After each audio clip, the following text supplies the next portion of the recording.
Inilah tugas kami, memberitakan salib Tuhan. Terima kasih Bapa, dalam Tuhan Yesus yang siap terima firman Allah. Sama-sama katakan amin. Tepuk tangan yang meriah bagi Tuhan Yesus. Please sit down. Welcome home GB Pelita. Shalom. Nice meet you all. Please join with our social media. Silakan bergabung dengan sosial media gereja, sosial media Bapak Gembala, baik YouTube, Instagram, Facebook, dan TikTok. Saudara pasti diberkati dengan firman Allah.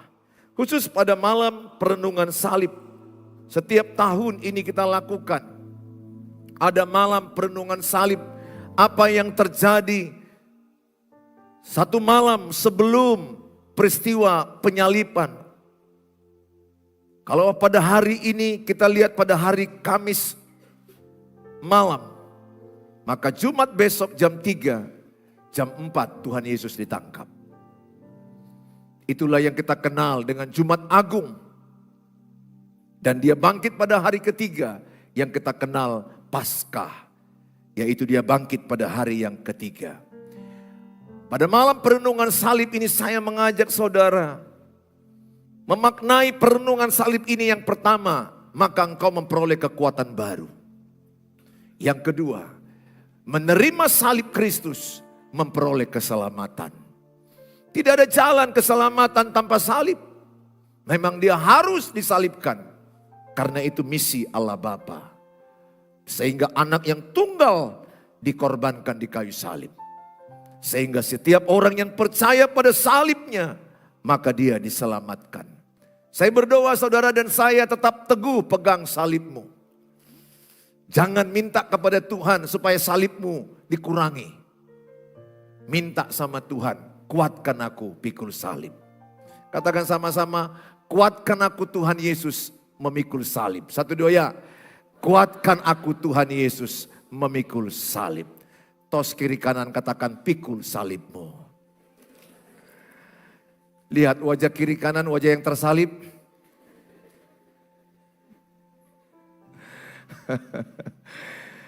Ya, ini adalah sebagai mengingat kembali, bukan berarti kita harus berduka saat ini. Jangan lupa Tuhan Yesus sudah bangkit. Amin. Ini adalah bagaimana kita merenungkan kembali peristiwa salib itu. Supaya setiap saudara semakin beriman teguh kepada salib Tuhan Yesus. Mengikuti jejak Kristus, pikullah salibmu. Jadi kalau saudara pengikut Kristus, ciri-cirinya pikul salib, sangkal diri, ikut Tuhan. Kita baca dalam kitab Matius 16 ayat yang ke-21 sampai yang kepada ayat 27. Matius 16. Sama-sama di depan kita baca 1, 2, ya. Sejak waktu itu Yesus mulai menyatakan kepada murid-muridnya bahwa ia harus pergi ke Yerusalem dan menanggung banyak penderitaan dari pihak tua-tua, imam-imam kepala dan ahli-ahli Taurat, lalu dibunuh dan dibangkitkan pada hari ketiga. Tapi Petrus menarik Yesus ke samping dan menegur dia, katanya, Tuhan, kiranya Allah menjauhkan hal itu. Hal itu sekali-kali takkan menimpa engkau. Maka Yesus berpaling dan berkata kepada Petrus, Enyalah iblis, engkau suatu batu sandungan bagiku. Sebab engkau bukan memikirkan apa yang dipikirkan Allah, melainkan apa yang dipikirkan manusia. Lalu Yesus berkata kepada murid-muridnya, setiap orang yang mau mengikut aku, ia harus menyangkal diri. Mengikut aku, 25. Karena barang siapa mau menyelamatkan nyawanya, ia akan kehilangan nyawanya. Tetapi barang siapa kehilangan nyawanya karena aku, ia akan memperolehnya. Apa gunanya seorang memperoleh seluruh dunia, tetapi kehilangan nyawanya? Dan apakah yang dapat diberikannya sebagai ganti nyawanya? Sebab anak manusia akan datang dalam kemuliaan Bapanya, diiringi malaikat-malaikatnya. Pada waktu itu ia akan membalas setiap orang menurut perbuatannya. Dari cerita ini saya akan mulai dari ayat yang ke-21. Sejak waktu itu Yesus mulai menyatakan kepada murid-muridnya bahwa ia harus pergi ke Yerusalem. Untuk apa dia ke Yerusalem? Untuk menanggung banyak penderitaan dari pihak tua-tua, imam-imam kepala dan ahli-ahli Taurat. Lalu dibunuh, dibangkitkan pada hari yang ketiga. Yang pertama ini saya mau terangkan, Tuhan Yesus bukan menyerah kepada salib, tapi Tuhan Yesus menyerahkan dirinya untuk disalib. Dia mengambil keputusan untuk melakukan misi Allah Bapa, misi Bapa menyelamatkan dunia yang berdosa. Maka dikatakan Yohanes 3:16, karena begitu besar kasih Allah akan dunia ini, sehingga ia mengaruniakan anaknya yang tunggal, supaya setiap orang yang percaya kepadanya tidak binasa, melainkan beroleh hidup yang kekal. Kira-kira begini, saya sudah tahu bahwa di sana ada orang-orang yang akan menangkap saya, bahwa ada orang-orang yang akan membunuh saya, bahwa ada orang-orang yang akan mematikan saya. Tapi saya tetap pergi ke sana. Kenapa saya tetap pergi ke sana? Karena ada misi, karena ada tujuan. Saudara, kita kebanyakan menghindari masalah, betul? Halo, selamat malam. Apakah saudara mau menambahi penderitaan atau menghindari penderitaan? Ya, rata-rata manusia mau menghindari penderitaan. Tapi Tuhan tidak. Tuhan menghadapi penderitaan. Dia tahu di sini dia menderita, dia jalan ke Yerusalem. Dia ditangkap, dia dibunuh, dia disalibkan. Artinya apa saudara? Yang pertama ini adalah Yesus disalibkan sebagai misi penyelamatan. Yesus disalibkan adalah sebagai wujud kasih Allah yang besar kepada manusia. Ingat, kalau ditanya orang kepadamu, apakah yang terbesar, berkat terbesar yang kau terima? Katakanlah, menerima salib Yesus. Itulah berkat terbesar, bukan kanker disembuhkan, bukan dapat uang, bukan dapat jabatan, harta. No. Berkat terbesar adalah menerima salib Tuhan Yesus. Bersyukurlah di antara 8 miliar penduduk dunia, saudara adalah orang-orang yang dipilih oleh kasih karunia menerima salib Tuhan Yesus.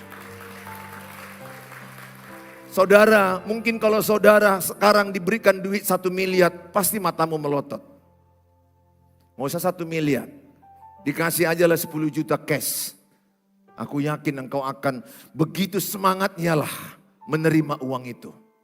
Enggak usahlah 10 juta cash. Yang sebelah itu janji, pulang dari sini kita makan ayam penyet, aku yang bayar. Pasti mukamu penyet-penyet semua. Hanya itu aja kau udah semangat. Tapi ketika aku bilang, engkau telah menerima salib Kristus, ada beberapa di antaramu tersalibkan. Cukup Yesus yang sudah tersalibkan. Tunjukkan wajahmu yang semangat dan sukacita. Amin.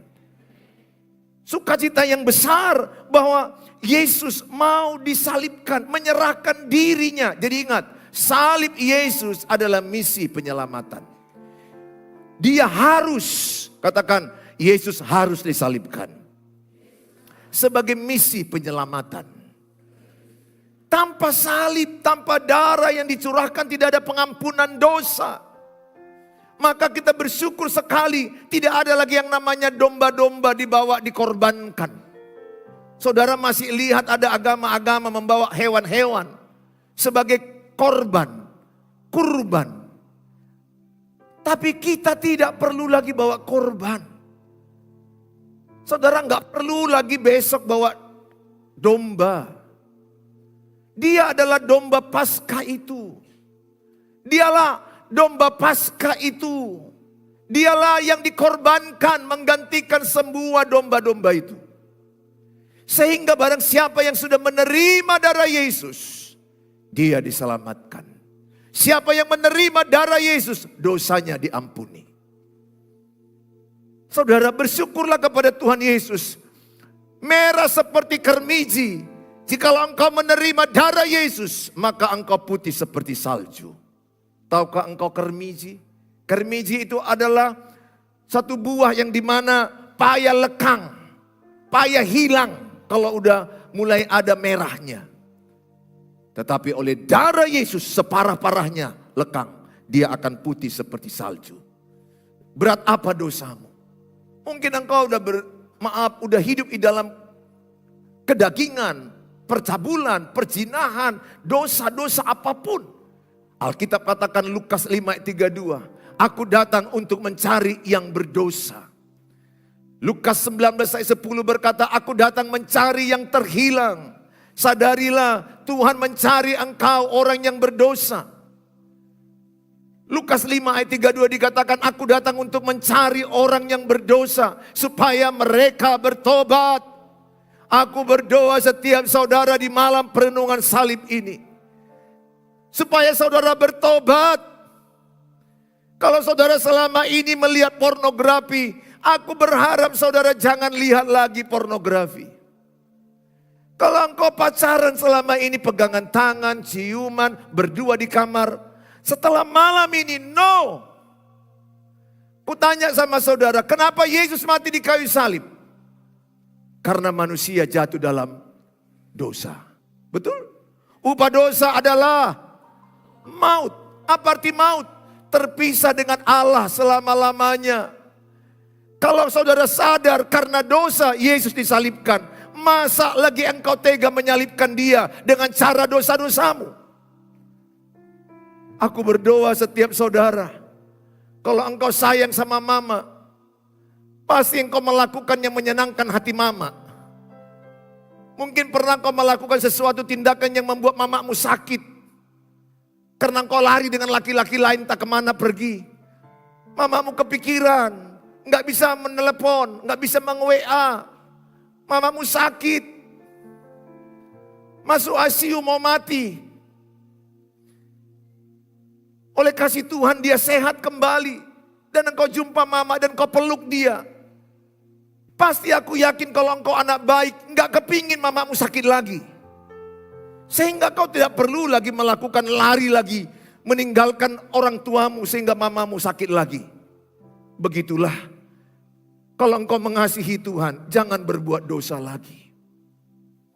Kalau engkau mengasihi Tuhan, berhentilah berbuat dosa. Berhentilah bohong.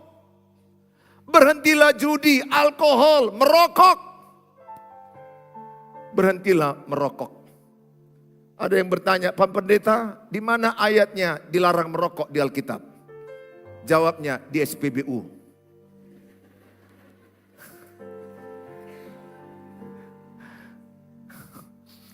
Di SPBU aja pun dilarang merokok. Apalagi di Alkitab. Saudara pasti sadar bahwa merokok itu merusak tubuhmu, menghancurkan tubuhmu. Nggak usah pala berdebatkan masalah merokok. Minta aja kekuatan Tuhan malam ini, aku berhenti merokok. Amin. Nggak usah pala bilang, makin sehat aku merokok, makin sehat aku. Perbada doh. Adanya aku tahu, ada yang ku dengar langsung itu. Aku Pak Pendeta, kalau merokok jelas kulihat dunia ini. Cukuplah saudara menyerah dan berkata, Tuhan kuatkan aku, kutinggalkan rokok ini. Tuhan kuatkan aku, kutinggalkan pornografi ini. Beberapa di antara saudara masih kena ikatan pornografi. Ingat, narkoba yang paling berat namanya narkolema. Narkotika lewat mata, yaitu pornografi. Aku bisa bayangkan kalau engkau menonton yang namanya narkolema, pornografi, aku bisa bayangkan rusaknya sel-sel sarafmu. Rusak, adiktif. Orang yang menonton pornografi itu adiktif, terikat. Nggak bisa lepas tanpa darah Yesus. Kau payah lepas itu. Tapi aku berdoa di malam perenungan salib ini engkau dilepaskan. darahnya melepaskan engkau.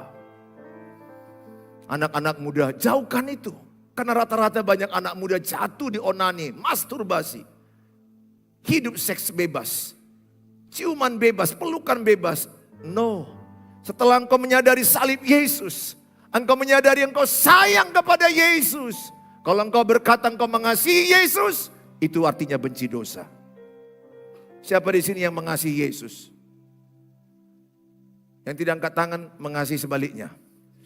Katakan, saya benci dosa. Bilang sebelahnya, jangan berbuat dosa lagi ya. Bilang sebelahnya, jangan suka dua-dua dengan lawan jenis ya. Bilang sebelahnya, yang sejenis pun berbahaya ya. Bukan hanya lawan jenis, sejenis pun berbahaya sekarang. Aku berdoa, jauhlah daripadamu sejenis. Jauhlah daripadamu perzinahan, percabulan. Ingat anak muda, bapak-bapak, kalau engkau mau menang dalam kekudusan, jaga mata. Matius 5 ayat 28 dikatakan, barang siapa melihat wanita serta menginginkannya, ia jatuh dalam perzinahan. Setiap orang yang memandang perempuan serta menginginkannya sudah berzina dengan dia di dalam hatinya. Anak muda yang di belakang,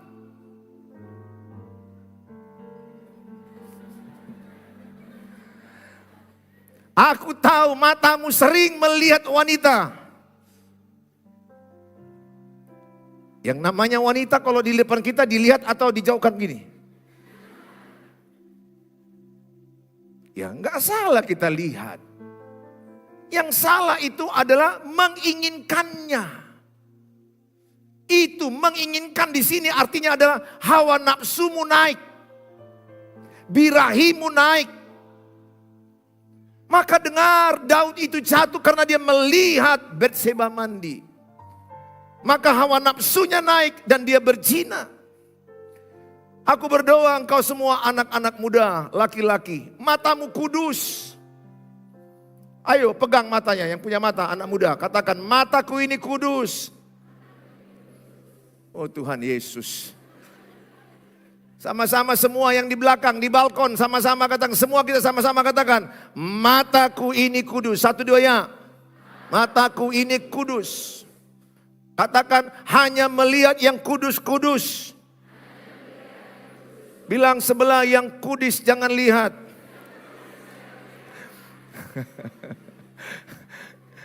Pastinya kita melihat wanita. Tapi bagaimana caranya supaya jangan menginginkannya? Jangan lama lihat. Cukup 1 detik. 1 pindah langsung. 2 pindah langsung. Maka kalau engkau enggak ada yang kuat, enggak ada yang kuat anak muda dengar, enggak ada yang kuat. Setiap kita harus jaga mata kita. Kalau engkau melihat wanita lama-lama, aku yakin hormon seksmu naik. Melihat aja udah naik loh. Apalagi berdua-duaan di mobil. Apalagi naik sepeda motor dari Medan kepada Kabanjahe. Oh Tuhan Yesus.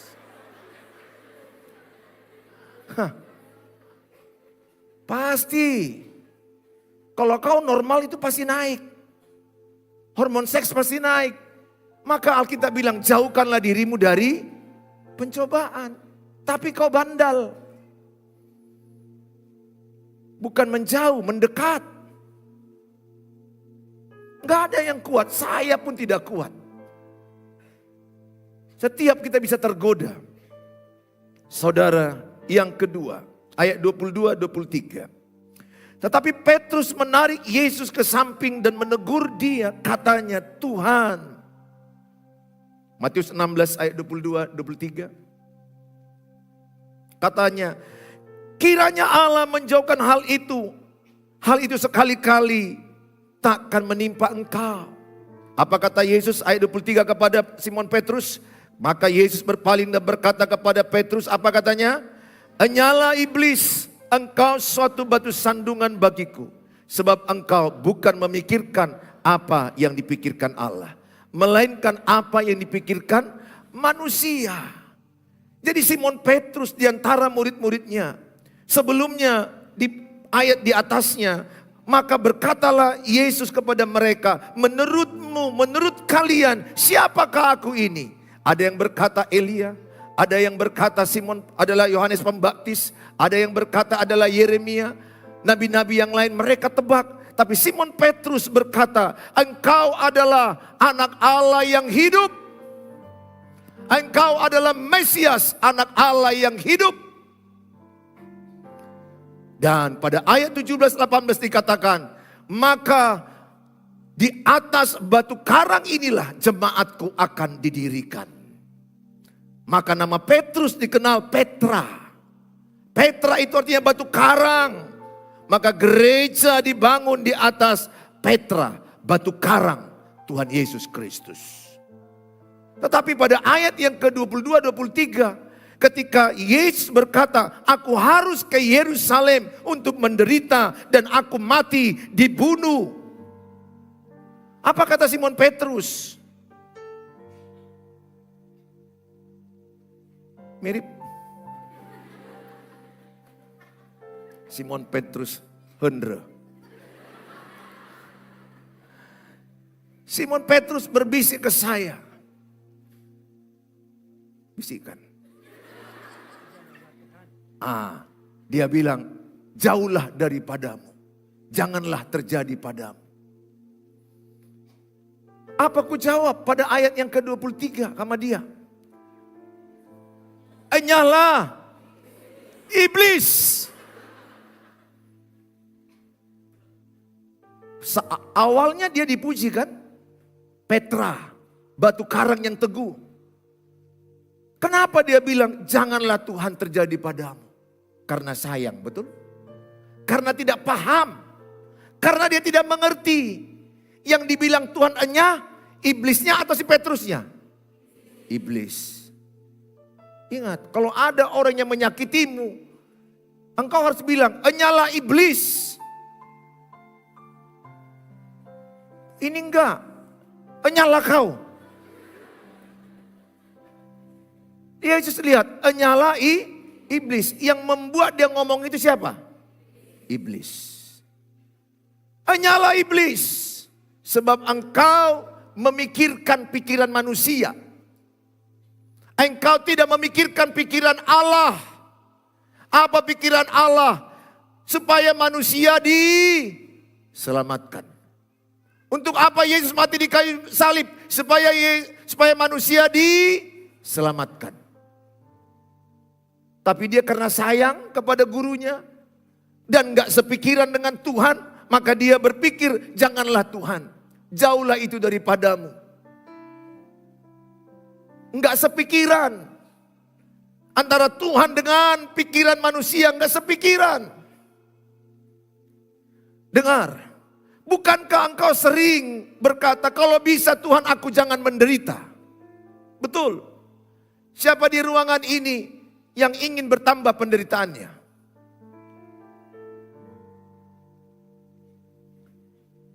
Siapa di antara saudara yang kepingin penderitaannya diangkat semuanya? Semua penderitaanmu diangkat. Kudoakan engkau masuk surga malam ini. Oh janganlah Tuhan, ece-ece orang itunya. Karena selama hidup di dunia pasti ada apa? Tanda orang yang masih hidup pasti apa? Menderita. Lihatlah sebelah itu, orang udah ketawa dia tetap begini aja. Saking menderitanya. Pernahkah kau jumpa temanmu di 10 orang, 9 udah ketawa-ketawa, 1 orang. Saking menderita. Kasihan loh. Orang yang sehat mentalnya, saat orang ketawa, dia ikut ketawa. Saat orang nangis, dia ikut nangis. Kan kalau sempat ada orang nangis 9 orang, dia ketawa, ya kan sakit. Sebaliknya 9 yang ketawa, dia nangis. Dia selalu tekanan mental, psikis. Dengar, saya mau katakan, mungkin engkau berkata, Tuhan aku jangan menderita, jangan menderita, jangan menderita. Bukan itu. Doamu malam ini ganti. Kuatkan pundakku ini Tuhan memikul salib. Coba sama-sama tepuk salib. Tepuk salib. Tepuk pundak masing-masing. 1, 2 ya. Kuatkan pundakku ini Tuhan Yesus. 1, 2 ya. Yang di balkon belum ngomong kau kulihat. Udah mau tersalibnya kau kulihat yang di balkon. Ayo balkon. Kuatkan pundak ini Tuhan Yesus. 1, 2 ya. Untuk memikul salib. Sangkal diri. Mengikut Tuhan. Tepuk tangan bagi Tuhan Yesus. Gini kan sebelahnya kalau kau kenal. Kuat ya. Kuat pundak, amin. Kuat. Kuat, amin. Jangan sampai ada di antara.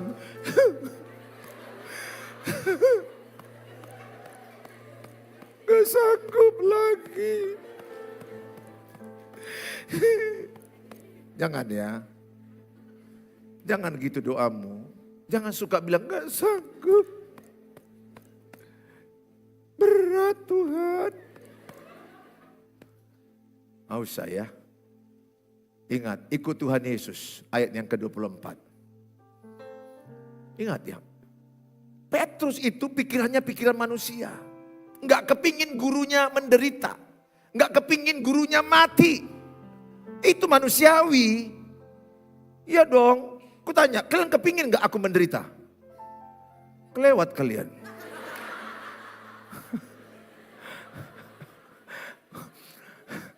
Jahat loh menginginkan orang lain menderita. Tapi manusia ini kan lebih suka melihat orang menderita. Ingat ya, manusia lebih suka mendengar ceritamu yang menderita. Dan manusia banyak iri menceritakan kesuksesanmu. Sedikit orang yang tulus mengasihimu. Tapi temukan yang tulus itu. Ingat, lebih suka jadi bahan gosip keberhasilan atau kejatuhan? Kejatuhan, itulah manusia. Ayat 24, lalu Yesus berkata kepada murid-muridnya, sama-sama kita baca. Setiap orang yang mau mengikut aku, ia harus menyangkal dirinya, memikul salibnya, dan mengikut aku. Hafal ayat ini. Siapa yang mau jadi murid Yesus? Amin. Yang mau menjadi pengikut Yesus, amin. Apa syaratnya dikatakan? Sangkal diri, pikul salib, mengikut Yesus. Sangkal diri itu apa artinya? Arti sangkal diri artinya adalah bukan aku lagi Tuhan, tapi kehendakmu yang jadi. Mau ku marah sama dia Tuhan, tapi kau bilang balaslah kejahatan dengan kebaikan. Maunya Tuhan, makanan Indomie panas ini kutumpahkanlah ke mukanya ini. Tapi kau bilang, berilah makan, minum seteruhmu. Aturannya Indomie kuah ini kutumpahkan ke mukanya itu. Karena mancung kali mulutnya kulihat. Jabir. Jago bicara, suka nambah-nambahin cerita. Cocoklah Indomie kuah panas ini masuk ke mulutnya itu. Kau batalkan dan kau kasih Indominya, makanlah.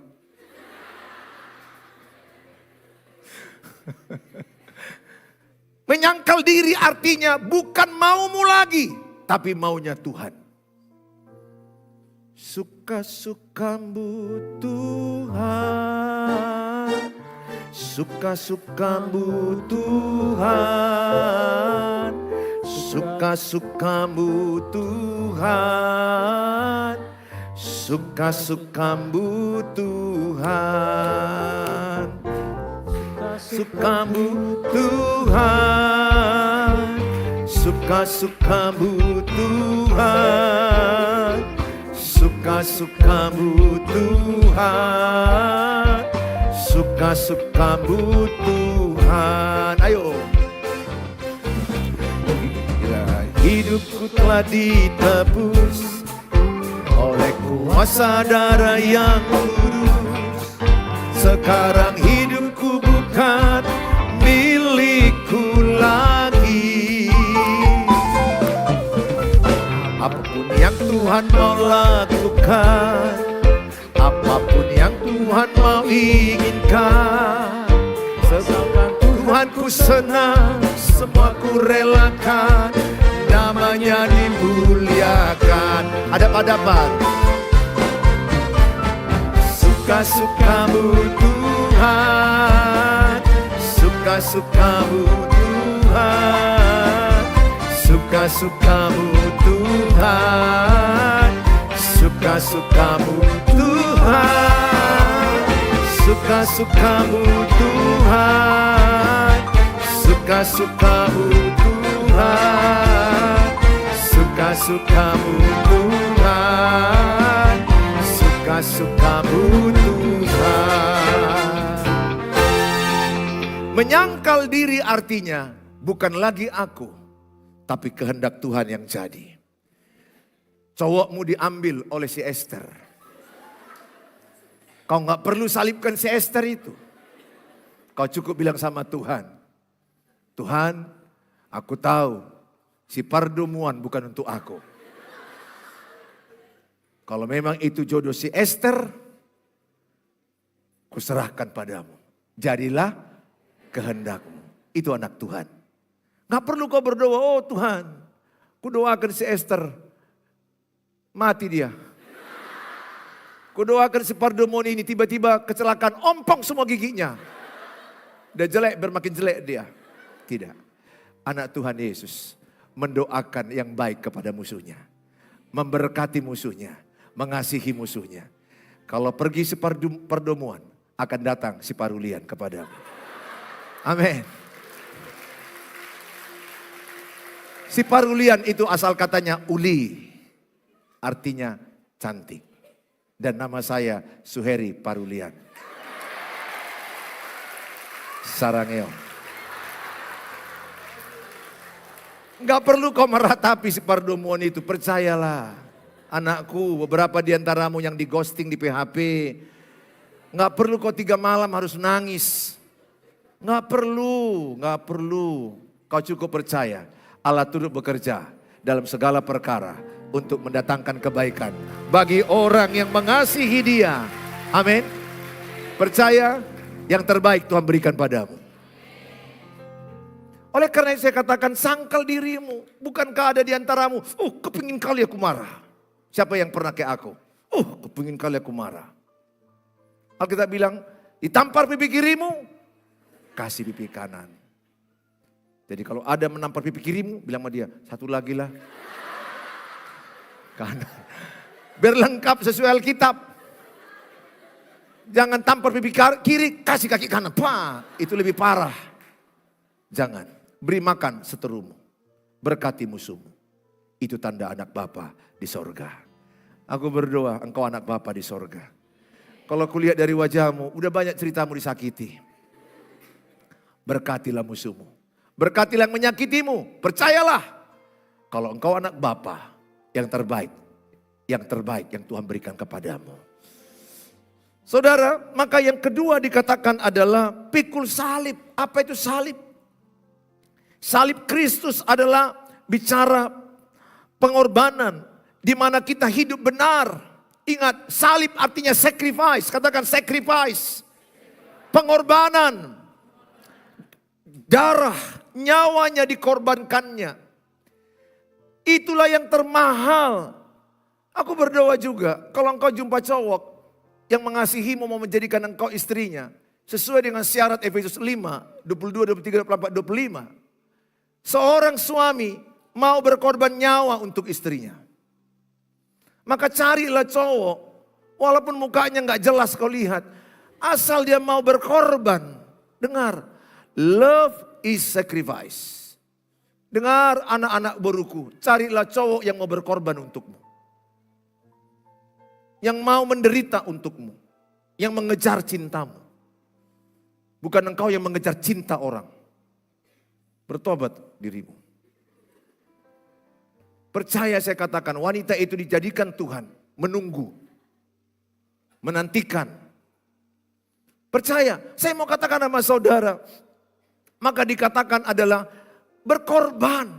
Kalau Yesus berkorban untuk kita, aku mengajak sama saudara, maukah engkau berkorban untuk pekerjaan Tuhan? Berkorban untuk mengasihi sesama. bahwa karya yang terbesar adalah salib, kematiannya. Maka orang yang mengasihi, tanda-tandanya adalah berkorban. Saudara, dalam nama Tuhan Yesus, pikulah salibmu. Salib itu bicara apa? Menderita karena kebenaran. Menderita karena ikut Tuhan. Kalau engkau ketangkap berzina, dipukuli, dilempar batu, itu bukan salib. Silap. Itu bukan salib kalau engkau karena mencuri kau dipukulin. Engkau tidak belajar kemudian engkau tidak lulus. Itu bukan salib. Salib itu artinya karena mengikut Tuhan Yesus. Karena kau menginjil. Karena kau melayani. Orang menggosip engkau. Memfitnah engkau. Mengata-ngatai engkau. Saya pendeta Suheri sudah puas menelan gosip tentang saya. Yang enggak benar, yang benar mereka katakan entah apalah. Tapi salib itu saya pikul. Saya mau pikul salib sampai kematian. Sampai Yesus datang kedua kali. Engkau juga pasti ada yang memfitnahmu, ada yang menggosipmu. Padahal engkau baik-baik pelayanan, baik-baik belajar, tapi cerita di kampung udah beda. Apapun yang saudara dengar tentang hidupmu yang menjelekkan engkau, sepanjang engkau berjalan benar, itu adalah salib. Tapi kalau kau berjalan salah, kau pegangan tangan, kau ciuman, kau berdua di kamar. Kemudian orang membicarakanmu, jangan kau bilang salib, bodoh namanya itu. Jangan lakukan kebodohan. Dosa itu adalah sebuah kebodohan. Engkau malas tidak bekerja, nggak punya uang, kebodohan. Dengar, cari cowok yang bekerja keras. Nggak cukup hanya ibadah di sini. Nggak cukup hanya berdoa. Ora et labora. Cari cowok yang bekerja keras. Masalah berapa penghasilan? Kasih karunia Tuhan. Paling tidak adalah dia pekerja keras. Tapi kalau engkau tidak bekerja dan engkau miskin, itu bukan salib. Kebodohanmu yang harus kau tinggalkan. Bertobat dari kemalasan. Aku berdoa, saudara adalah orang-orang yang rajin bekerja. Bahkan pekerja keras. Tidak hanya rajin, pekerja keras. Dan aku percaya apa yang di tanganmu diberkati Tuhan. Amin. Oleh karena saya mengajak setiap saudara, pikulah salibmu. Yang berikutnya, bagaimana supaya kita bisa kuat memikul salib? Yang pertama, tidak akan ada salib yang melebihi kekuatan kita. Tidak ada penderitaan yang melebihi kekuatanmu. Tuhan tahu engkau lebih kuat dibandingkan masalahmu. Katakan, saya lebih kuat dari masalah saya. 1, 2 ya. Yang di balkon, yang di belakang, puasa sip-sip kamu. Padahal saya udah semangat ini disalibkan juga. Ikut semangat dalam memikul salib. Katakan sama-sama, saya lebih kuat dari masalahku. 1, 2 ya. Karena Yesus ada dalam aku. Percayakah saudara bahwa Tuhan tahu kekuatanmu? Kalau kekuatanmu 9, gak mungkin masalah 20 dikasih. Jadi kalau sekarang ada masalahmu, terlalu percaya saya, engkau bisa menghadapi itu. Gak perlu ceritakan ke saya semua masalahmu. Kalau hidupmu benar, tidak menyimpang ke kiri dan ke kanan, apa yang kau kerjakan berhasil dan beruntung. Anak Tuhan Yesus tidak ada yang gagal. Anak Tuhan Yesus yang ada adalah belum berhasil atau berhasil. Beda kan? Berhasil atau belum berhasil, bukan gagal. Engkau jangan cap dirimu gagal. No. Nggak ada ayatnya anak Tuhan Yesus gagal. Yang ada ayatnya Yosua 1 ayat 8. Jikalau engkau hidup benar, tidak menyimpang ke kiri dan ke kanan, apa yang kau kerjakan dengan tanganmu berhasil dan beruntung. Jadi kalau engkau belum berhasil, namanya belum berhasil. Evaluasi cara hidupmu. Pesanku sama saudara, setiap saudara, percayalah masalah yang sedang kau hadapi. Nggak usah kau minta sama Tuhan ambil masalah ini. Aku percaya poin yang kedua, bahwa meyakini bahwa salib mendatangkan kebaikan. Bahwa penderitaan, sering sekali kita nggak mau menderita. Aku bersyukur pernah melewati penderitaan dalam pernikahan. Penderitaan mendidik anak. penderitaan dalam keuangan, penderitaan dalam kesehatan, pelayanan, banyak penderitaan. Aku bersyukur buat semua penderitaan itu sekarang. Maka Roma 8 ayat 28 coba dibuka. Roma 8 ayat 28 jelas dikatakan ada kalimat, kita tahu sekarang. Katakan, ku tahu sekarang. 1, 2 ya. Ku tahu sekarang. Berarti, tunggu dulu, aku yang khotbah. Kita tahu sekarang, ku tahu sekarang artinya apa? Ada dulu cerita pahit, kan begitu. Yusuf berapa tahun di penjara? 13 tahun. Musa berapa tahun di padang gurun? 40 tahun. Lihat, Ayub bertahun-tahun menderita. Anaknya mati semua, hartanya habis terbakar. Lihat, terjadi dulu penderitaan, salib. Baru kita tahu dikatakan bahwa Allah turut bekerja. Turut bekerja itu apa artinya? Sinergis. Katakan sinergis. Kalau arti sinergis, kita bekerja, Tuhan bekerja. Bukan dirimu tenang-tenang, Tuhan aja bekerja. No. Anak Tuhan itu bekerja. Itu yang dikatakan bahwa Allah turut bekerja. Allah bekerja, saya bekerja. Katakan, Tuhan bekerja. Pagugu hamu otik. Tuhan bekerja, saya pun bekerja. Bilang sama Tuhan Yesus, kita sinergis. Sarangeo bilang. Amin. Kalau engkau bekerja sama dengan Tuhan, hasilnya baik enggak? Maka segala sesuatu untuk mendatangkan apa? Kebaikan bagi mereka yang mengasihi Dia. Karena engkau mengasihi Tuhan kan?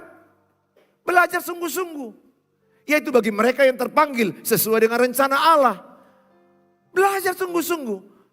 Tiba-tiba kau kerja di Jerman, di Jepang, Australia. Beberapa orang WA saya, mereka sudah kerja di Jerman, di Jepang. Pak Gembala, bisa nggak aku diberkati? Di mana kau sekarang? Di Jerman. Aku mau bawa calonku diberkati. Ada yang bawa, kami sudah punya anak di Jerman, kami gereja ini dan kami mau anak kami penyerahan anak di sini. Bisa tidak? Puji Tuhan. Mungkin di luar pikiranmu engkau sampai kemana-mana. Tapi aku percaya nggak mungkin dia sampai ke Jerman kalau dia diam-diam aja di kamar. Betul?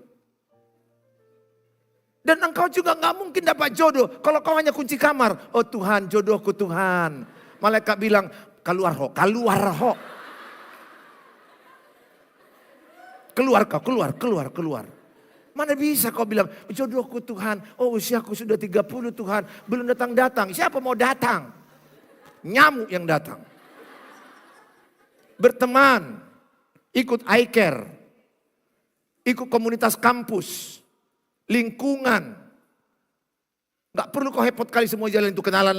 Gak perlu juga. Aktif. Itu yang namanya Allah turut bekerja. Kayak mana lah cowok datang padamu. Kau hanya di kamar pakai daster aja. Oh Tuhan. Ayolah kau ke salon. Parara bibirmi. Nah. Ya kan jujur aja lah ya. Laki-laki juga akan menarik lihat bibirmu kalau merah. Kalau pucat-pucatnya, nalo mati doh katanya. Manalah mungkin seorang cowok akan menarik perhatianmu. Pucat-pucat ya. Baru kenalan. Aku namanya Lam Tiur. Ya, mukamu lam gelap. Aku berdoa. Please deh. Saudara, supaya saudara juga mulailah. Karena Allah turut bekerja, sinergis. Kau berdandan, kau berdoa. Tuhan aku udah berdandan. Berat badan pun sudah kuturunkan. Setelah menikah naik lagi belakangan itu. Paling tidak ada usahamu. Orait labora. Berusaha. Rambutmu. Jangan sampai ketombe semua. Bau gede-gedemu luar biasa, gede-gedemu bau bukan main. Kayak mana lah cowok mendekatimu, bau badanmu, wah Tuhan Yesus. Ketika cowok itu mau dekat, oh haleluya katanya. Dia rebah, bukan rebah mendekat, rebah menjauh. Belum ada orang sebau kau yang pernah kucium. Please, Dengar ya, banyak orang pasif ikut Tuhan. Ikut Tuhan itu aktif. Ya, aktif, bekerja, belajar, aktif. Saya nggak bisa jadi fakultas kedokteran USU kalau nggak belajar. Sampai aku pingsan di kamar mandi. Karena aku belajar. Allah memberkati orang yang bekerja. Aku percaya nggak miskin dirimu kalau bekerja. Tidak kaya kali, okelah. Tapi minimal cukup. Karena ayatnya berkata berilah kami makanan secukupnya. Maka anak Tuhan tidak ada peminta-minta. Anak Tuhan tidak ada suka minta traktir-traktir, coy. Beberapa wajah-wajah yang suka ditraktir kulihat ini. Please, jangan mau minta-minta traktir ya. Aku ajarkan sama anak-anakku. Bapak ibu yang saya kasih, jangan minta-minta sama orang. Jangan, gak boleh. Traktir dong. Baiklah dong. Memalukan sorga dan bumi. Tapi kalau kau diajak traktir, jangan nolak. Beda itu. Kalau kau diajak traktir, mau aku traktir? Mau kali lah, gak apa-apa. Tapi kita gak minta-minta. Saudara, yang berikut terakhir. Kalau engkau mau kuat, melekat pada Tuhan. Amin. Tuhanlah kekuatanmu. Kenapa kita merenungkan salib? Karena kita mau melekat pada salib Yesus. Salib itu adalah kekuatan. Saya mengajak saudara baca dalam kitab Filipi 1 ayat yang ke-29. Filipi 1 ayat 29. Filipi 1 ayat 9, sebab kepada kamu dikaruniakan bukan saja untuk percaya kepada Kristus, melainkan apa? Juga menderita untuk Dia. Katakan, aku mau menderita ikut Yesus. Amin. Mau menderita ikut Yesus, amin. Ikut Yesus bukan bicara berkat saja. Tapi menderita. Justru imanmu dilihat saat menderita. Amsal 24 ayat yang ke-10. Melihat iman saya jangan di mimbar ini. Jika engkau tawar hati pada masa kesesakan, kecillah kekuatanmu. Melihat iman sebelahmu, melihat iman saya, melihat imanmu, jangan di gereja ini. Lihat ketika engkau menderita, apakah kau bersyukur atau mengeluh? Ketika kau menderita, apakah engkau berkata Tuhan itu baik? Ada rencana Tuhan. 2 Timotius 2 ayat yang ketiga. 2 Timotius 2, 3 sama-sama kita baca 1, 2 ya. Ikutlah menderita sebagai seorang prajurit yang baik dari Kristus Yesus. Katakan, aku mau menderita. Amin. Menderita dalam kebenaran. Karena engkau benar, bukan karena engkau berbuat kesalahan. Diejek, dipitnah, bahkan kayak saya misalnya di penjara karena memberitakan Injil. Fitnah udah banyak kutelan, gosip udah banyak kutelan. Tapi saya tidak pedulikan itu. Yang saya lakukan terakhir, ayat terakhir, Ibrani 12 ayat 3. Ini yang kulakukan membuat aku kuat. Sama-sama kita baca, 1, 2, iya. Ingatlah selalu akan Dia yang tekun menanggung bantahan yang sehebat itu terhadap dirinya dari pihak orang-orang berdosa. Supaya jangan kamu menjadi lemah dan putus asa. Malam ini ingatlah salib Yesus. Kalau engkau mengingat salib Yesus, engkau tidak lemah dan putus asa.